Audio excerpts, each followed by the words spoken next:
Hey everyone, welcome back to another video. I'm excited to answer another biblical question today. And the question is, what does Proverbs chapter 17 verse 9 mean?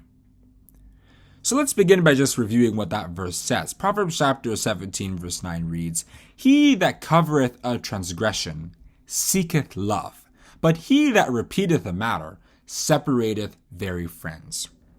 So in this answer, I'm going to explain each half of the proverb, right, in a general way, and then discuss its application across different parts of the Bible. So let's start off with the first half. He that covereth a transgression seeketh love. To cover a transgression is to leave one's previous mistakes in the past, so that progress can be made towards reconciliation.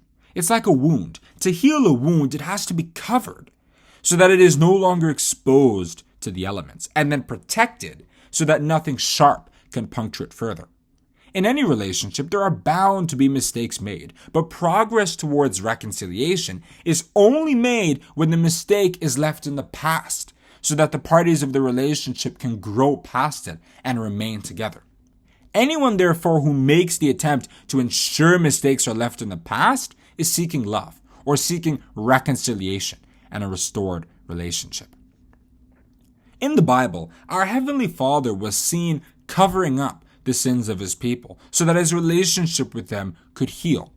Oftentimes, when His people would sin against Him, He would overlook it and refuse to take decisive action. If you read Ezekiel chapter 20, verses 1 to 22. He would show long suffering and be patient with them, hoping that they would one day turn from their sinful ways and do what is right. If you read 2 Peter chapter 3, verse 9. He set up the Day of Atonement in Leviticus chapter 16 verses 1 to 34, by which rituals would be performed that God would use to dismiss or forgive His people of their sins. He also anointed prophets who He had close contact with.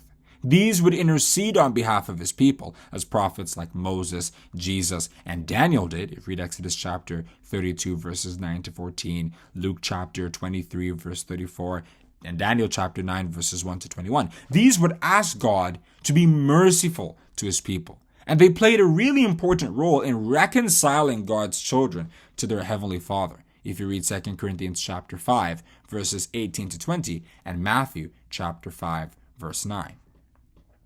If God, on the other hand, were to mark and keep permanent records of people's iniquities, they would pile up to a point that every person would be deemed worthy of destruction by Him. The reason why He has mercy on us is because He has the divine power to wipe away sins forever. As the psalmist said, "If thou, Lord, shouldest mark iniquities, O Lord, who shall stand? But there is forgiveness with Thee, that Thou mayest be feared." Psalm 130 verses 3 to 4.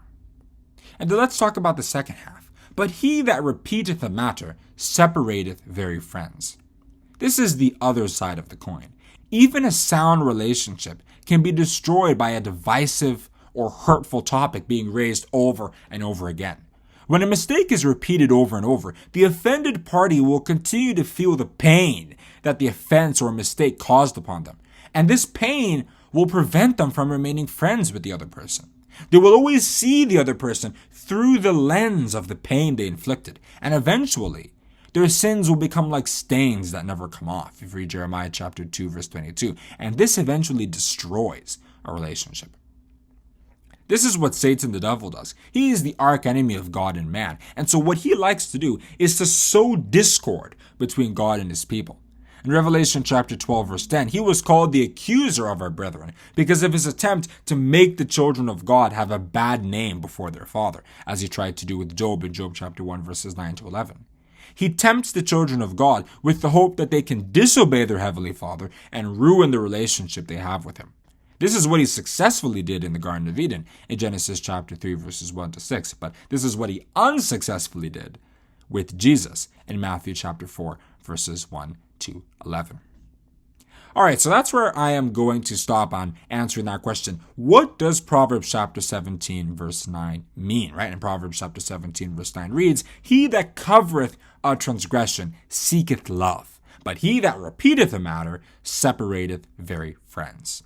If you enjoyed this video and liked what I said, then I Greatly appreciate if you click the like button and the subscribe button. And if you want to know when our next video comes out, you can smash the notification bell.